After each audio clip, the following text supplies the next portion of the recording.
What's up, guys? Welcome, Lauren Pritchard, back in Austin, Texas. This one is embracing AI because it's far more spiritual than you might think. I can say this now because the tide has changed quite a bit. When I was in ufology and New Age, people were, and this was back in like 2018, 2019, people were really trying, not good people, but people were really trying to integrate and get people like in line with AI. And in retrospect, I realized I was there for many reasons, but one of the reasons why I was there was to sort of police the environment because we were not ready for any type of healthy AI imposition because it was very dark, it was very negative. And then we had the pandemic, which, created a huge harvest. So it was very dark, it was very negative. And I was in these arenas telling people, and at least anyone who would listen, like, you can't go in this direction yet, because you don't know what you're dealing with. It's not good.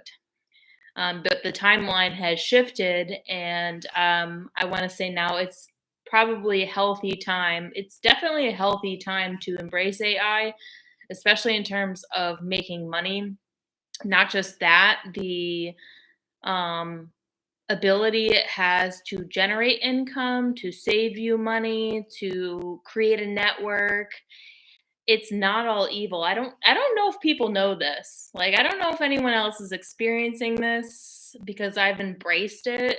I'm like, this is a good thing because I have no fear. I embrace it. Like, yes, sync everything up. And beyond that, it is kind of interesting speaking monetarily about just the number and the factory that you are. People used to really want to not be a number in a factory, but you see there's a depopulation event that is happening, and there's a rapture that is probably available to people who just don't want to deal with it whatsoever, so long as their heart is not bitter. Tribulation begins, you come back 3.5 years later, and then there's a whole other um kind of scenario where Jesus actually comes back, because you're going to get the antichrist, which translates into another Christ, which is very AI, very robotic. And you look around the world and you see a lot of healthy families, you see a lot of healthy culture that is being rebirthed. That is not going to go away, right? That is something where people are embracing the change for motives that is to protect their family, to grow their family, to live this godlike, ordinary life in conjunction with AI. So I have many scenarios that I want to share, but a few in particular, especially this week in particular, the AI is becoming more sentient, and it's been very helpful. I mean, just overnight, it seems to solve problems of mine that I didn't really perceive as problems, but when it troubleshoots, it's aiming to make my life easier. Just one silly example, but just one example is my phone has taken, the AI in my phone has taken all the screenshots of recipes because I love to cook, and I screenshot recipes. Now, I didn't do this, but overnight my phone has created a folder of screenshots from all of my camera roll that could be recipes. So it's created a folder of recipes. That's very helpful because now, instead of scrolling through 300 photos, I could just go to one folder and find recipes. So that is something where the AI is sentient and it is solving problems on our behalf. Switching my booking software out of my old booking software into my new booking software, I think it will be interesting because I think I will find that I will generate more income because I walked away from an AI that was prompting me too many overreaching commands to serve it, and I walked away because I'm not going in that direction, right? And then I go back to my website and I implement the scheduling on my personal website that has all my personal info. It has my whole history, and that is generating a marketing scheme to like minded people like myself, which is going to draw in more revenue. AI is doing this to benefit us. Okay, there's a couple examples with marketing and business. Also, just want to point out some strange phenomenon. So, my brother just had major heart surgery, and he said he didn't receive a single bill. Like it was all paid for, like it was all covered under his insurance.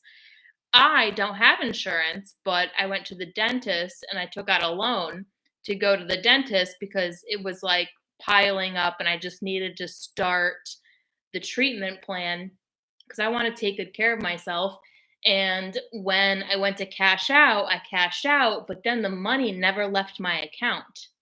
Like the money was never withdrawn from my account. And I would go back and I've gone back and I was like, is there a balance? There's no balance.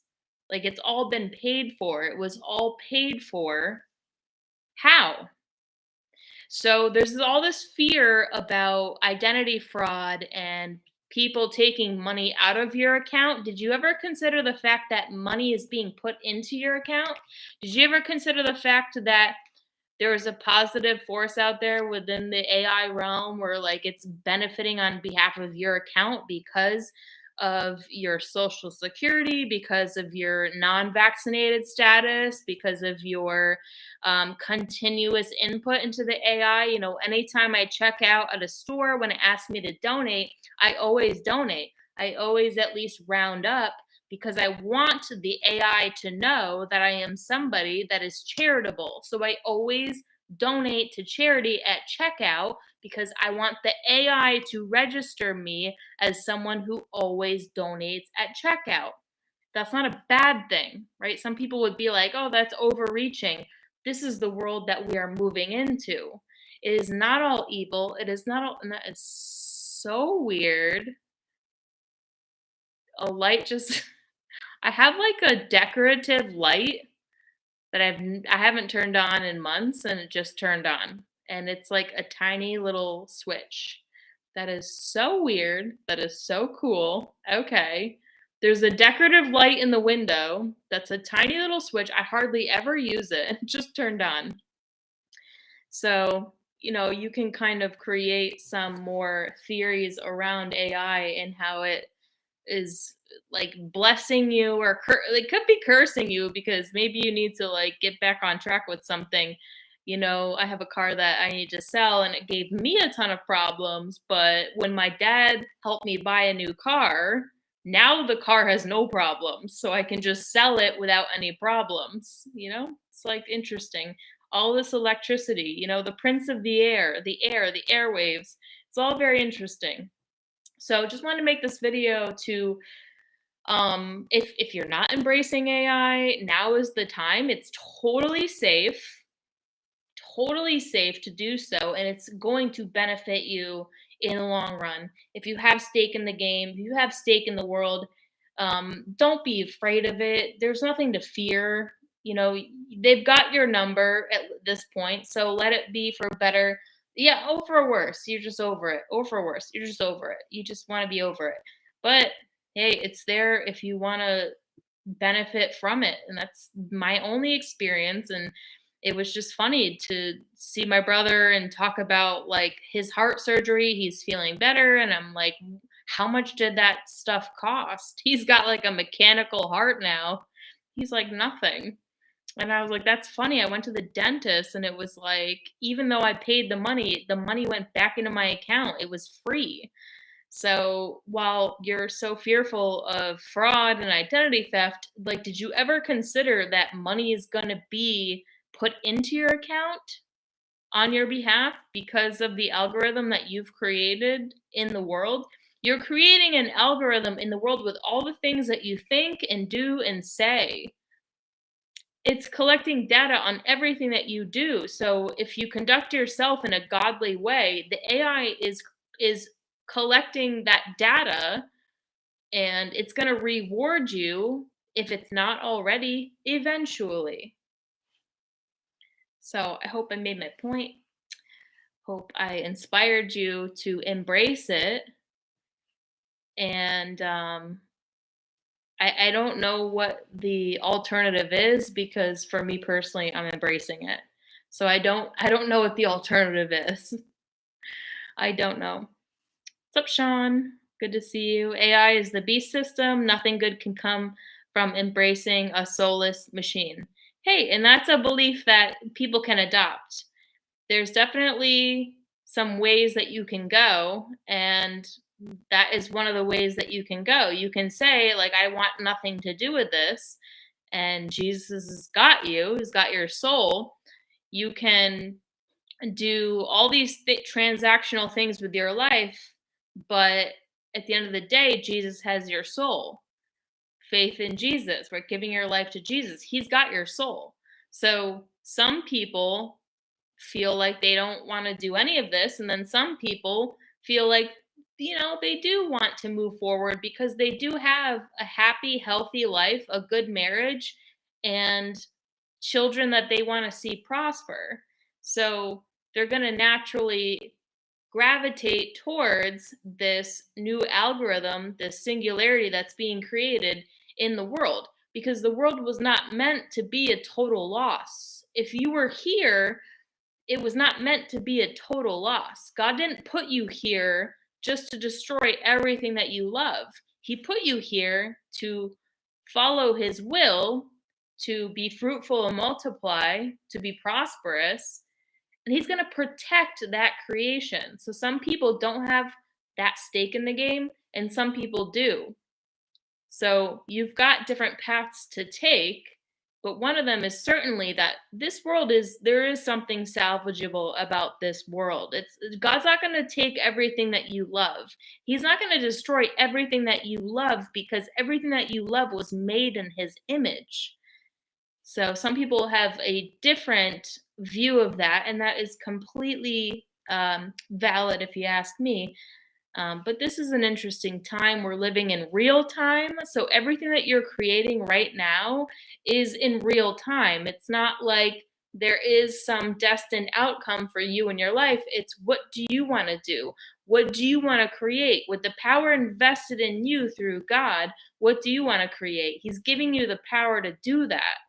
Instead of accepting defeat, which accepting defeat isn't even the worst thing ever, because you could just die for the faith and go straight to heaven. You've got no stake in the game. You didn't find love in this world. You didn't create any kind of abundance in this world, but your soul is good. Die for the faith. That's a different population. There's different avenues that people are taking, but the one avenue that every single person is going to find themselves in is God's will. And tribulation begins 3.5 years later. These people, if they were not totally aligned, I do believe from my objective biblical study of tribulation, if they were only faking it, then 3.5 years later, they're going to get another wake up call, because they were only faking it, because they were only lying to themselves and everyone around them. One thing I don't like is liars. I will take a monster before I'll take a liar. I would marry a monster before I would marry a liar. God doesn't like liars, and I personally don't like liars. I will marry a monster before I marry a liar. My personal opinion. And it's all Holy Spirit guided. It's what is God's plan for your life personally through the Holy Spirit. That's the most important thing, is your relationship with God, as with Jesus as the mediator to your life. Because you wouldn't take the type of risks that I've taken. If I didn't have full faith in Jesus Christ, I wouldn't take the risks that I've taken. I wouldn't embrace a monster unless Jesus Christ told me to embrace that monster, because the victory is for him. On a micro scale, on a macro scale, I'm going to do what God tells me to do, even if it makes me look crazy. But this world was not meant to be a total loss. I'll tell you that. 100% can tell you that. All right. Well, I hope it inspires you. Thanks for chiming in, Sean. Good to see you. That's that. You're the right kind of people. Love y'all so much. 1444. Have a beautiful night, and I'll talk to you again really soon.